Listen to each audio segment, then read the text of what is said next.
c'est la jungle, vous nous voyez? On est là, en plein milieu, ouais, complètement perdu. Bon, vous êtes d'accord, aujourd'hui, c'est la jungle pour tout. Pour trouver un job, un appart, un mec ou une place de parc. En plus, il n'y a que des mauvaises nouvelles. Dans la jungle, terrible jungle, le lion est mort ce soir. Bon, nous, on s'en fiche, hein, remarquez. Parce qu'on préfère les singes. Ah, c'est quoi ça? Ah oui, c'est vrai, merci. Avant de commencer, il faut que je vous montre un truc. Cet été, il y a eu dans le cahier emploi de la Tribune de Genève le palmarès des écoles. Et notamment les noms de tous ceux qui ont fini l'école obligatoire avec mention, vous voyez? Regardez. Toute une page avec des gens de 15 ans qui se demandent ce qu'ils vont faire de leur vie. Eh bien, la réponse est juste en dessous, avec cette annonce sous emploi divers. Arrondir vos fins de mois? Nous recrutons des demoiselles suissesses ou frontalières, professionnelles exclues, excellentes conditions de travail, pas de photos, clientèle au top, pas de pratiques dégradantes. Ouais, c'est un salon érotique qui cherche des prostituées. Ah, on savait que les perspectives pour les jeunes n'étaient pas terribles, mais à ce point... Ouais, oui, on enchaîne. On y va. Voilà ce que vous a préparé notre équipe de sauvages. Ce soir, nous aurons une revue de la semaine avec Nathanaël, des archives insolites sur l'école, des chansons con-con avec le karaoké de Robert, un reportage sur le champion suisse de cocktail, Raphaël qui visite les Champs-Élysées et Chloé avec ses images zinzin.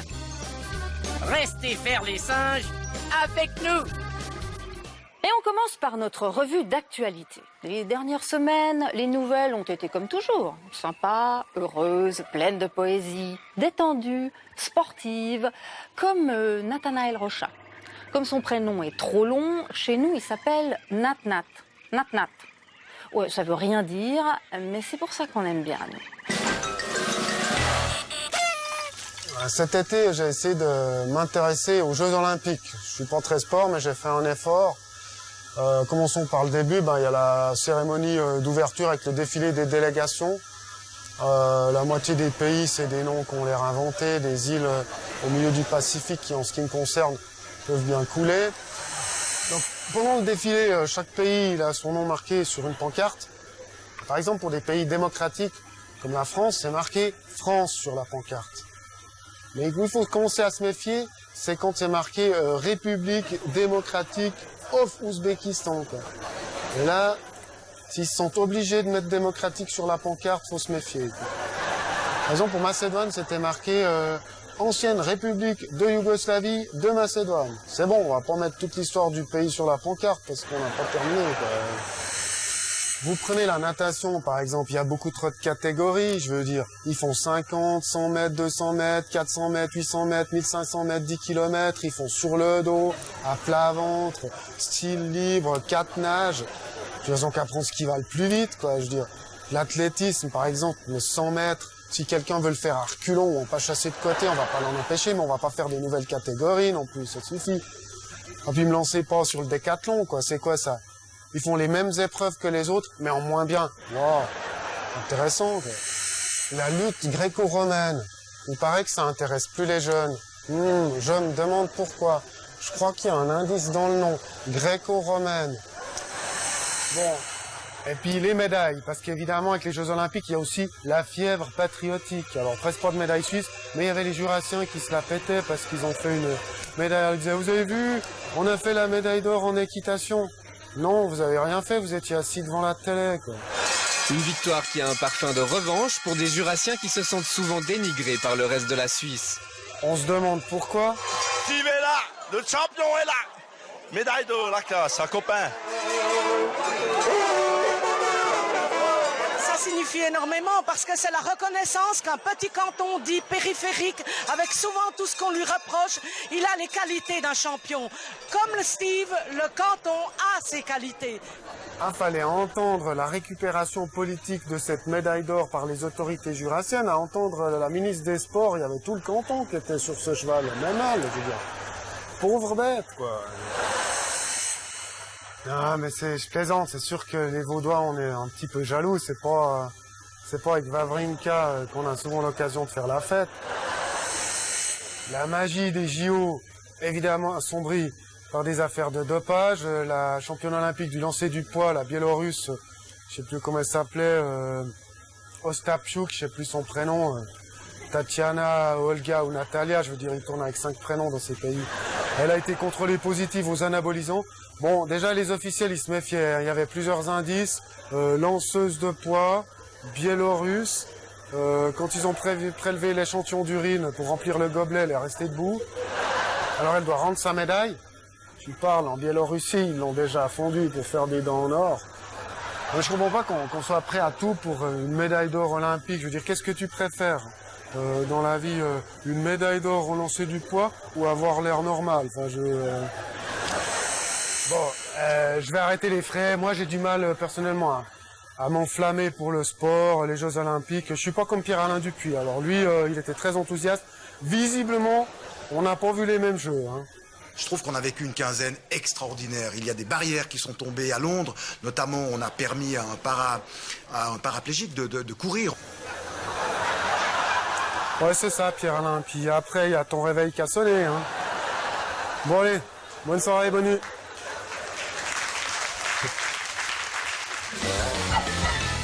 Et si tout se passe à peu près normalement, vous retrouverez Nat et Nat la semaine prochaine. Après l'actualité, petit retour dans le passé. Cette semaine, avec Catherine Bulliard, nous avons cherché des archives sur l'école. Alors on s'est dit, ouais, ça risque d'être un peu gnangnan, mais pas du tout, c'est très rigolo. Alors, main sur le pupitre, bouche cousue, et on écoute. Non, toi tu retournes au coin, au petit coin. Évidemment, si on regarde ces images du 19e siècle, ça ne donne pas tellement envie d'aller à l'école. Mais bon, rappelons que l'école primaire est obligatoire et laïque depuis 1874 en Suisse, alors il faut y aller. Ben ouais. Regardez comment ça se passe. D'abord, on se fait couper les cheveux par papa. Tu n'enlèves pas trop, papa. Ensuite, on se fait accompagner à l'école par maman. On met ses pantoufles. Vous avez vu, c'est encore les filles d'un côté, les garçons de l'autre. Et on se retrouve avec la maîtresse. Ça rigole pas, hein? 2 par 2, les mains sur le pupitre, et tout et tout. On ne les bouge plus, ces mains. Ce sont les yeux maintenant qui vont travailler, les oreilles, qui vont bien voir et bien écouter ce que dit la maîtresse. Et après, il faut répondre à des questions. Par exemple, qu'est-ce que c'est que la Suisse romande? C'est une marque de télévision? Non. Bon, la maîtresse est très gentille. La maîtresse d'école est très importante. Elle nous aime et elle nous aide à vivre. Ah non, des fois, elle est un peu méchante. Les maîtresses sont parfois méchantes et elles tirent les cheveux et les oreilles. Et en plus, des fois, elle fait des fautes. Elle nous fait faire des fautes. Vous êtes obligé souvent de la corriger? Oui. Hein? Elle fait aussi des fautes dans le vocabulaire. Ah oui? Ouais. Elle dit par exemple, elle écrit un vocabulaire, puis elle ne met jamais de majuscule au début d'un texte. À l'école, il n'y a pas que la classe, il y a aussi la gym. Mais ça ne sert pas seulement à faire travailler les muscles. Nos garçons, particulièrement, arrivent à l'âge où ils auront à transmettre la vie et où ils auront à entretenir un corps qui leur a été donné pour en faire quelque chose de positif. Dans les années 60, il se passe des choses à l'école. D'abord, on se demande si la méthode d'éducation à l'ancienne est vraiment la bonne. Qu'est-ce qui est le plus important finalement? Est-ce que c'est d'avoir des enfants bien alignés ou bien d'avoir des enfants qui penseront, même s'ils devront un peu se taper la tête contre les murs plus tard? Ensuite, on commence à parler de l'école mixte. Oui, parce que les garçons et les filles sont encore séparés pour le moment. Les filles font genre du tricot, vous voyez? Alors, il y en a qui trouvent que ce serait pas bien de mélanger. Par exemple, si c'est rien qu'une classe de filles, c'est beaucoup plus homogène, on travaille beaucoup mieux. Les garçons sont souvent des troubleurs de classe. Et il y en a qui trouvent que ce serait bien. L'école mixte, c'est bien, on peut se faire beaucoup de copines. On découvre aussi la mascogne avec une grosse affaire de triche au collège de Genève. Tu triches? Oui, ça arrive. Ça arrive systématiquement? Non, quand on a la flemme d'apprendre quelque chose. Vous faisiez comment, vous? Plutôt comme ça? Ou plutôt comme ça? C'est aussi dans les années 60 que l'on apprend que le jeune Adamo a été à l'université. On étudiait les langues étrangères en majeure partie, et puis on faisait de la mise en scène, de la mise en onde, de la sociologie, du journalisme, plein de choses comme ça. Et que la jeune Chantal Goya n'a pas eu son bac. J'ai raté mon bachot, j'ai eu l'écrit, puis j'ai oublié de me réveiller pour avoir l'oral, enfin pour passer l'oral. Dans les années 70, il y a Zouk qui fait la dictée. À la ligne. Dans mon grenier, point virgule, une petite chatte, virgule, une petite... C'est l'époque des remarques dans les carnets. C'est marrant, dans le mien, il y avait « Tiens ta langue ». Il y a déjà des élèves qui répondent. Anne, vous allez travailler. Mais oui, mais je donne mes affaires pour travailler. Bon, alors prenez vos affaires et travaillez. Un peu plus tard, il y en a même qui se retiennent de frapper leur prof. Mais t'as eu envie de taper un prof? Oh oui, plusieurs fois. Et plusieurs profs. Ah, décidément, la discipline n'est plus ce qu'elle était. Voilà, un peu de silence s'il vous plaît. Merci. Alors aujourd'hui, notre leçon de maths porte sur les grands nombres. Il y a également une remise en question des notes. Moi, j'en reviens toujours que c'est quand même de la saloperie, puis comme c'est complètement faux, hein, c'est une note. Pas de notes. Alors, on devrait plus en mettre de notes, puis en tout cas, je suis pas d'accord avec toi. Il devrait essayer autre chose. Jusqu'à ce qu'on décide de les supprimer complètement. Ah oui, l'école a bien changé. Dans ce carnet, je vois point de notes. Je lis simplement mathématiques, partiellement acquis, français acquis, géographie non acquis. Ça veut dire quoi? Ça veut dire que c'est bon. Tais-toi, c'est à la dame que je demande. C'est très simple, monsieur. Quand c'est partiellement acquis, c'est presque acquis. Quand c'est largement acquis, c'est tout acquis. Quand c'est non acquis, c'est pas acquis. Et quand c'est acquis, eh ben c'est acquis. Allez, stop. Les cahiers au feu. La maîtresse au milieu.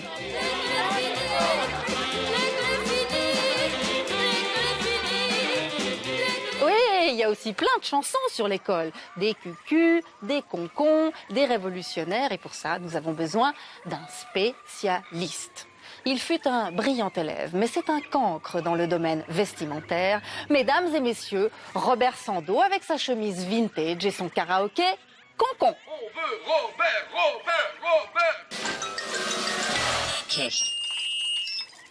Robert, bonsoir. Venez vous asseoir sur votre bloc de béton. Ouah, ça c'est une belle chemise de rentrée alors. Oui, j'ai demandé à ma maman de me la faire dans mes anciens cahiers. Je suis nostalgique. Alors qu'est-ce que vous avez comme chanson dans votre petit cartable? C'est-à-dire que si on apprend à chanter à l'école, on ne peut pas dire que les artistes chantent particulièrement l'école. Très peu de grands succès francophones sont liés à l'école. Pourtant, bien des stars s'y sont essayés, hein, unissant parfois leurs forces au-delà des frontières, soudés comme des binômes au labo de biologie. Par exemple, ce duo franco-suisse composé de la chanteuse Dani et d'une star helvétique de la chanson, Bernard Pichon. C'est la période yéyé, on est en 1967. Qui bouge ou caillou genou, au pluriel ça prend un i sans astérisque. C'est du grec que nous vient le X, comme vient le mot astérisque. Puis les Grecs inventèrent l'Y, mais c'est pas sur le même disque. Qui bouge ou caillou genou, au pluriel ça prend un i sans astérisque. C'est incroyable, personne ne connaît cette chanson. Non, vraiment personne. Je pense que vous connaissez mieux le grand succès francophone lié à l'école, celui de France Gall et son Sacré Charlemagne. Ah ouais, ça va comment déjà? Vous plaisantez? Non. Qui a eu cette idée folle un jour d'inventer l'école? C'est ce Sacré Charlemagne. Sacré Charlemagne. Ça va, Robert? Oui, c'est juste que chanter ça, ça me tend les nerfs, un peu comme l'incroyable Hulk, comme ça. C'est des chansons qui me pénètrent le corps, profondément dans la chair. Enfin, cette chanson a été un succès jusqu'aux États-Unis, au Japon et en Afrique. France Gall a même arrêté son lycée, ce qui est assez ironique. À l'enregistrement, ces musiciens sont tellement moqués d'elle qu'elle a supplié son producteur de ne pas sortir le disque. Heureusement pour elle, il ne l'a pas écouté et lui a ouvert les portes de la gloire, de l'Eurovision et de Serge Gainsbourg. Par contre, nous, on s'en serait peut-être un peu passé. Bon, qu'est-ce que vous avez d'autre comme chansons sur l'école alors? Eh bien, la chanson évolue avec l'estime que l'on porte au métier d'enseignant. Jusque dans les années 60, il y a les chansons nostalgiques et reconnaissantes. L'école se résume à un instituteur que l'on remercie pour son influence sur notre vie. On est chez les premiers de la classe, genre Hugo Frey. Adieu, monsieur le professeur, on ne vous oubliera jamais. Oui, c'est bon, Robert, on a compris. Les yéyés, c'est les gentils cancres. On vise un public plus jeune. Les chanteurs font la sortie des lycées et, vu l'âge des chanteuses, les producteurs aussi. On enchaîne les chansons légères. Il y avait Sheila, Claude Copin qui chantait le twist du bac, mais ça, il y a eu des twists sur à peu près tout. Et puis après, il y a les années 80. Ah, mais on aime les années 80. Ah, les années 80, c'est les années sans tabou. Les chanteurs draguent leurs maîtresses ou sont troublés par des jeunes lycéennes. Si on atteint un sommet de naïveté avec les yéyés, nous voici dans l'Himalaya du n'importe quoi. Une seule chanson pour les résumer toutes, Bernard Ménez. Ouvre grand tes oreilles, je vais t'apprendre les voyelles. Attention. A, E, I, O, U. Un petit âne comme toi, qui ne veut jamais faire un pas. Un petit âne comme toi, écoute, suis-moi. Quelle créativité musicale et textuelle. Bon, à l'époque, il y avait aussi Richard Gottener. Voilà, avec Poil au tableau. Ouais, ça m'a l'air bien. C'est joli. C'était un peu plus deuxième degré. Et puis... Non, mais là, on en a marre, Robert, du cours du professeur. On veut écouter des chansons. Bien, récréation avec notre petit karaoké. Finissons les vacances. Oui, merci Chantal Goya. On avait remarqué. Demain, c'est la rentrée. Oui, c'est bon. On sait que c'est la rentrée. Il y a ceux qui aiment bien l'école, comme Guy Béard. On m'a mis à l'école et là, j'ai tout appris.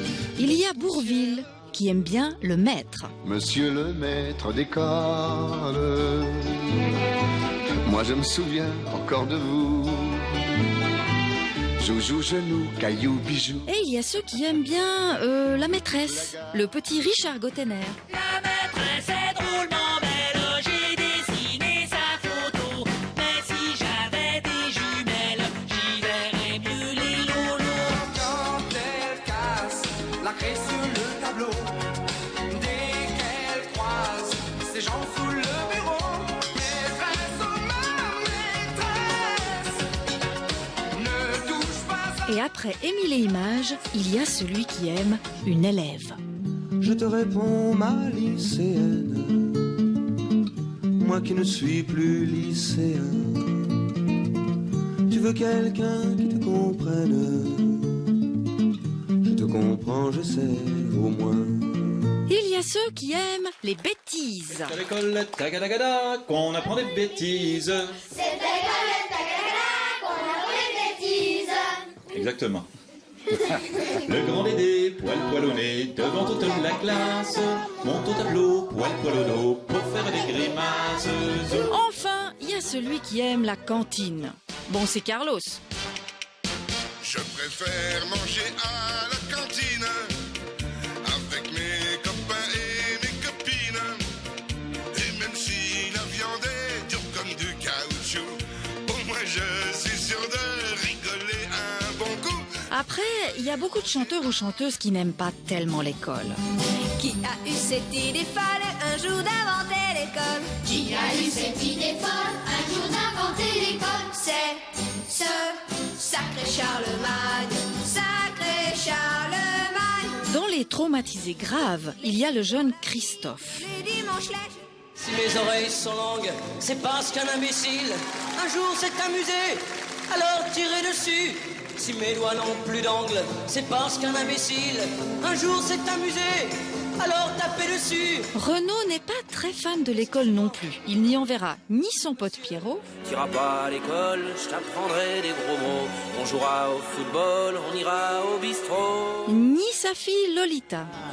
Tu risques de donner faim à un tas de petits mecs quand t'iras à l'école, si jamais t'y vas. Et un jour, ouf, l'école se termine.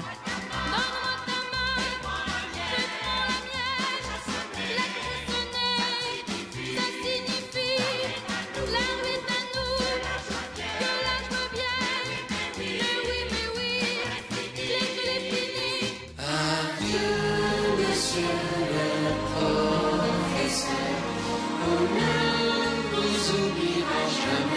Et de toute façon, grâce au Pink Floyd, on sait depuis longtemps qu'on n'a pas besoin d'éducation.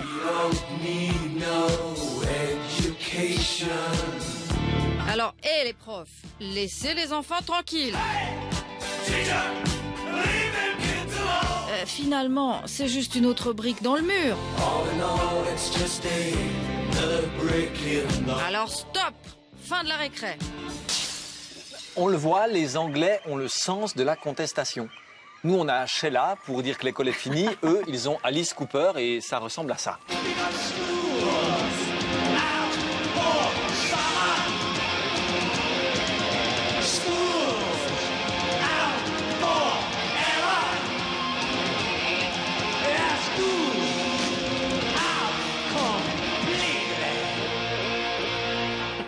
C'est un autre genre de chanson sur l'école, la chanson révolutionnaire ou contestataire. Les anglo-saxons sont forts, mais bon, en France, on a aussi des chanteurs qui s'essaient au genre. Ah bon? Récemment, les Fatal Picard qui font preuve d'une grande lucidité dans cette chanson de 2007 intitulée « La sécurité de l'emploi ». Je suis préparé, un peu de maths et de français, du kickboxing, du karaté. Tant pis pour la géographie, ceux qui connaissent, c'est juste comme pour les spaghettis, on sait faire au programme. Que cette année, en français, faudrait arriver à lire tout le temps les bandes entiers. Mais maintenant, bon, les marques Lévy, y'a plus de 100 d'autres vocabulaire. On sera toujours allé à la préface, même après l'hiver. Et mon voisin, me voyant me dire avant de feignant, alors vous êtes déjà rentré, vous savez pas que c'est bosser. Avec vos semaines de 20 heures, vous bossez bien en 15 facteurs et dire que je paie pour vos congés. Et puis vous êtes même pas bronzé sans copie. Ah, Robert, ça rigole plus là, hein? Non, non, on est vraiment dans une période désenchantée sur l'école et sur tout le reste d'ailleurs. Du coup, pour la réenchanter, je vais vous faire un petit cadeau. J'ai le pire crainte. J'avais envie de vous trouver un amoureux d'école parce Non. qu'on a tous eu un petit amoureux quand même à l'école. Ah bah merci, il est horrible. Regardez. Je crois que je préfère rester ici seule avec mon singe. Allez, comme dit Alice Cooper, Robert out. Et à la semaine prochaine avec une chemise correcte, s'il vous plaît. Ben, je ferai un effort, mais avant, il faut que je régurgite France Gall. Vous n'allez rien régurgiter du tout. Ici, je vous ai dit out. Merci. Au revoir, Robert. Chaque lundi dans C'est la jungle, vous retrouverez aussi des reportages de Nicolas Burgy. Vous savez, c'est celui qui fait le couillon sur la liane.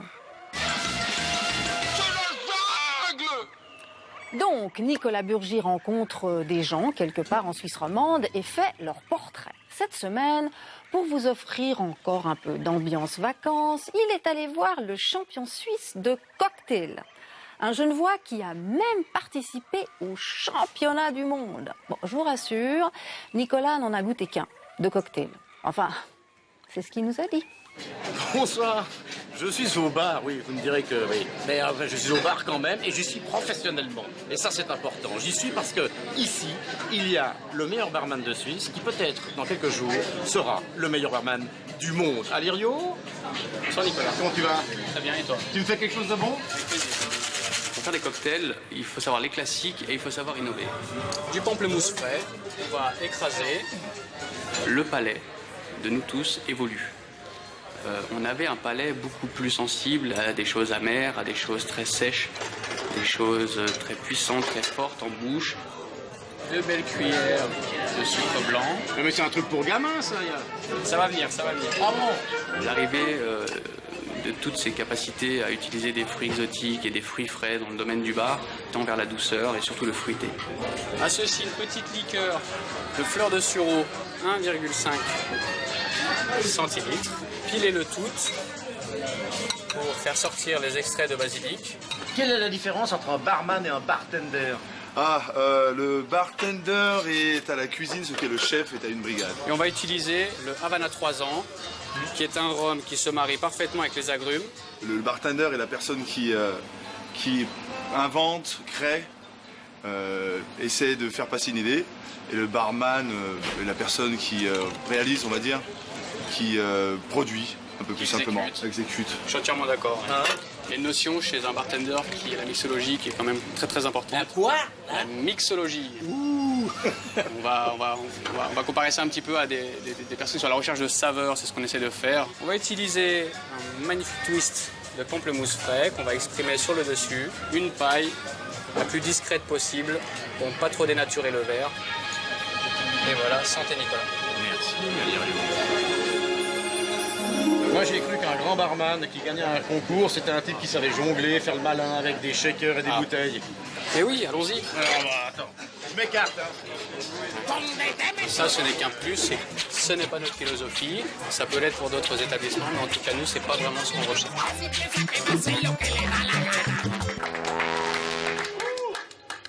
Je pars à Cuba. C'est inespéré pour moi d'aller à Cuba, puisque j'ai pas fait d'école hôtelière, j'ai pas fait d'études dans ce domaine-là, je suis complètement autodidacte. Je gagne pas, évidemment. Si je gagne pas, je serais bien sûr quand même déçu, mais j'aurais été très content d'y avoir été en tout cas. J'y vais pour représenter la Suisse, donc à la version mondiale donc, du Havana Club Grand Prix. On sera 40 pays. Ça va être très difficile, il y a du très très haut niveau. On est sur une île chargée d'histoire. J'organise tous mes produits. Par chance, ils sont tous arrivés en bon état. C'était un petit peu ma préoccupation première, c'est d'avoir tous mes produits en bon état à l'arrivée. Le basilic a survécu, les pamplemousses ont survécu, les oranges aussi. Donc, je suis venu avec tout parce que parfois on a des surprises lorsqu'on va en concours. Il nous manque parfois des choses et ça peut nous pénaliser. Donc je me suis organisé comme ça. La pression monte un peu, mais je me sens bien. Je me sens bien parce qu'il n'y a que des professionnels, on va pouvoir présenter ce qu'on aime faire. C'est un concours qui est fantastique parce qu'on n'a absolument pas de restrictions dans la création. On n'a pas de restrictions dans les techniques. Et on ne sera pas pénalisé parce qu'on n'est pas dans les sillons, comme on dit. C'est tout l'intérêt de cette compétition, vraiment, de pouvoir présenter des choses qui nous correspondent. Je n'ai pas été sélectionné pour la phase finale. Je suis content de moi. Maintenant, ce que j'ai voulu faire passer comme message n'a pas été reçu.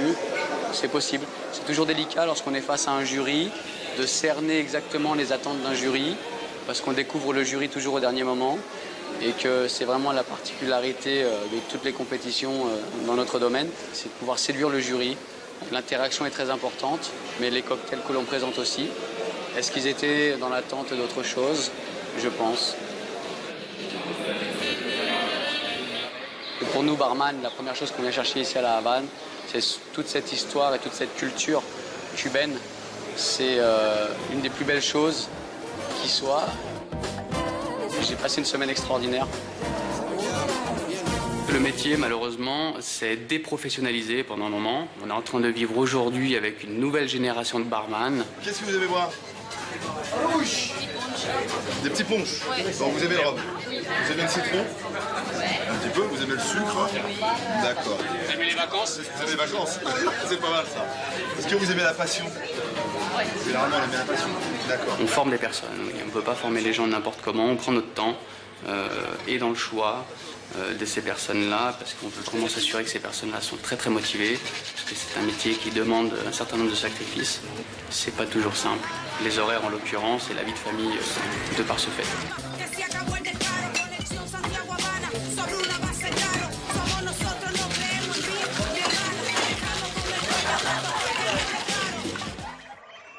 Dans notre équipe de sauvages, il y a aussi un noir. Raphaël Noir. Ouais, c'est un musicien un peu barré qui s'appelle Raphaël Noir. Et ce soir, il a décidé de visiter et revisiter les Champs-Élysées de Jodassin. Mise en scène par Yann-Olivier Wicht, c'est la rubrique Jungle Bell. S'il vous plaît, là derrière, s'il vous plaît. Vous avez aimé visiter Capri en écoutant Hervé Villard? Alors vous allez adorer visiter Paris en écoutant Jodassin. Aux Champs-Élysées, aux Champs-Élysées, au soleil, sous la pluie, à midi ou à minuit, il y a tout ce que vous voulez aux Champs-Élysées. Bon, les Champs-Élysées en 1969, c'est pas tout à fait ceux d'aujourd'hui, hein. Il n'y avait pas de fast-food, de magasins disques. Non, non, c'était encore un truc qui faisait rêver. Imaginez Jodassin en smoking blanc descendant la plus belle avenue du monde pour rencontrer l'amour. Au soleil, sous la pluie, à midi ou à minuit, il y a tout ce que vous voulez aux Champs-Élysées. Bon, il l'a pas inventé, l'idée de faire une chanson sur une route. Les Beatles ont fait Penny Lane, Jason Crest a fait Waterloo Road. Tiens, d'ailleurs, ça, il est comment déjà ce truc? Down Waterloo Road, down Waterloo Road. Ouais, bon, c'est un peu composé pareil, vous voyez, mais c'est pas un plagiat, c'est une adaptation en français. Musicalement, le coup de génie de ce titre, c'est le répond de clarinette. Un répond, c'est une ligne mélodique qui dialogue avec le thème principal. Aux Champs-Élysées, aux Champs-Élysées. Merci. Oui, bon, dans l'original, la version de Jason Crest, donc, c'est avec une clarinette et c'est beaucoup plus joli. Ce petit gimmick qui rend la chanson si unique, ça donne envie de relever la tête. Oui, tout est possible, tout peut encore changer. Une vraie leçon de philosophie. Normal que ça ait séduit Dassin, il est quand même docteur en philo, le bougre. Bon, d'un autre côté, c'est aussi une sacrée pub pour Paris. Hein. Cette chanson deviendra un hymne pour vendre la ville lumière aux Japonais. Amis japonais, vous avez aimé les Champs-Élysées? Découvrez Yverdon! Rue Marchand, des baisses de prix, Château Fort et Panini. La vie est tellement plus jolie, place Pestalozzi. Bon, on va faire un petit jeu. Ceci est un singe. Comment est-ce qu'on dit singe en anglais? Monkey! Oui, monkey, merci. Ceci en dessous est un meuble. Comment est-ce qu'on appelle ce genre de meuble? Commode! Ouais, c'est bien une commode, merci. Donc, monkey sur la commode. Oui, c'est le nom de la rubrique de Chloé von Arx. Attention, elle arrive.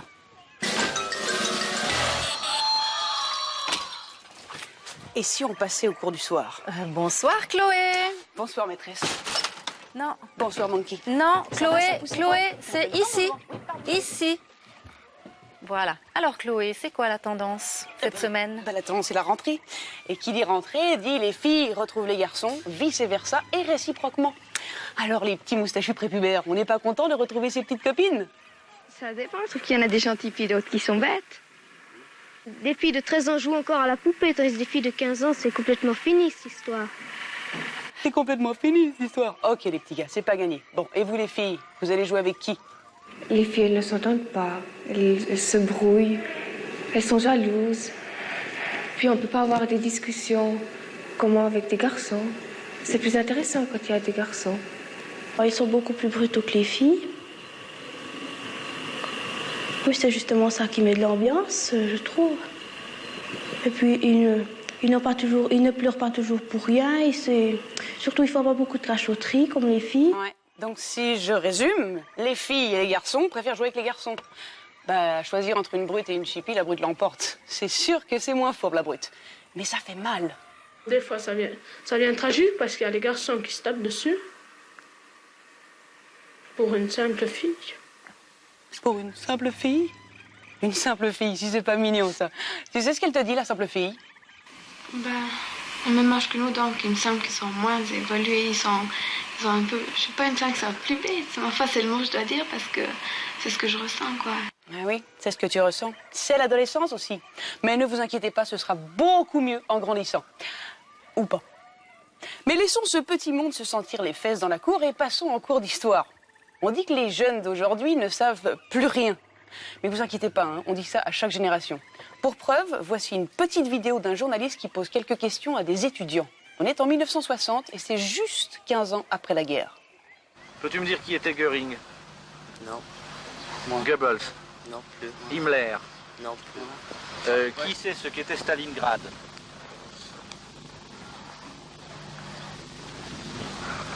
Pouvez-vous me dire en particulier ce que représente pour vous Hitler? Ben, Hitler, c'est un Allemand. Et en fait, quelles étaient ses fonctions? Commandant. Et vous? Président. Présidente quoi? Parlez plus fort, s'il vous plaît. Présidente quoi? Président des Allemands. Pensez-vous qu'il soit encore vivant? L'avez-vous entendu dire? Non. Non. D'ailleurs, vous vous en moquez. Bon, moi, je m'en fous. Hein. Oui. Qu'est-ce que vous en savez encore de cette guerre? Savez-vous comment elle a commencé? Non, je peux pas vous dire comment elle a commencé. Je sais seulement que les Allemands sont battus. Je peux même pas vous dire contre qui. Vous savez pas contre qui? Non, j'en sais rien. Vous savez en particulier combien de temps elle a duré, cette guerre? Ouais, je crois 2 ans. 2 ans. Près. Comme quoi, c'était pas mieux avant. Hein. Par contre, on a intérêt à surveiller le après. Il paraît qu'il y en a qui veulent limiter les cours d'éducation sexuelle. Ah bah non, ça serait con ça. Parce que quand on entend ce qu'on entend et qu'on voit ce qu'on voit, on serait malheureux de plus en avoir des cours d'éducation sexuelle. Ben, c'est mettre la bouche contre la bouche. Et puis, ben, mettre la langue contre la langue. Et puis, c'est comme ça qu'on fait l'amour. Mon frère, il a déjà eu le piquet, mais je sais pas comment il l'a attrapé. Bah, il y a là un tuyau qui fait 7 mètres à peu près.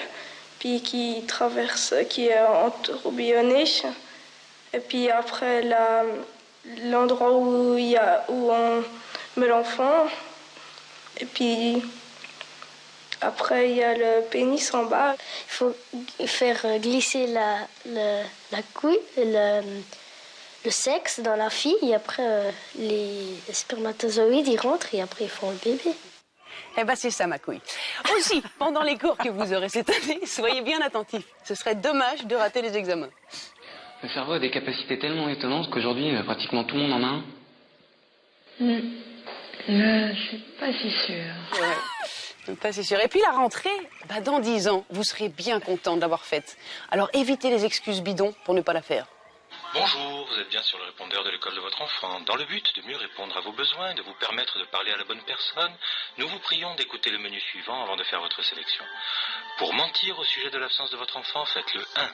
Pour excuser le fait que votre enfant n'a pas fait son devoir, faites le 2. Pour vous plaindre de ce que nous faisons, faites le 3. Pour demander la démission d'un professeur, faites le 4. Pour demander pourquoi vous n'avez pas reçu les documents qui étaient déjà inclus dans votre lettre de convocation ainsi que les précédents bulletins, faites le 5. Si vous voulez que nous élevions votre enfant à votre place, faites le 6. Pour demander que votre enfant change d'enseignant pour la 3e fois cette année, faites le 7. Si vous réalisez que vous êtes dans le monde réel et que votre enfant et vous-même devez être responsables de vos actions, vous pouvez raccrocher. Sur ce, je vous souhaite une... Non, je vous embrasse, c'est beaucoup mieux. Oui, et Chloé, la cloche a sonné.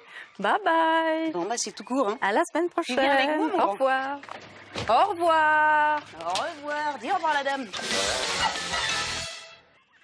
Voilà, Chloé est partie, le singe est parti. On va se coucher, je crois. Et on se retrouve lundi prochain après Box Office. Et puis si vous voulez revoir nos chroniques ou découvrir des bonus, des coulisses, rendez-vous sur notre site www.c'estlajungle.ch. C'est la jungle! Merci à l'équipe de réalisation, à Iki et Vincent et à toutes les équipes qui ont travaillé sur le décor, la ligne graphique et musicale, les costumes, les accessoires. Figurez-vous qu'ils doivent même s'occuper du singe. Ah oui, et puis il faut encore citer le général Guisan. Vous vous souvenez qu'il est la personnalité préférée des romans. Alors, nous sommes extrêmement fiers de vous montrer qu'il a beaucoup d'humour et adore ce que nous faisons. Plaisir, avec plaisir, de cette occasion de féliciter la jeune équipe de la télévision et de lui souhaiter plein succès. Merci mon général, et à la semaine prochaine. Encore bravo.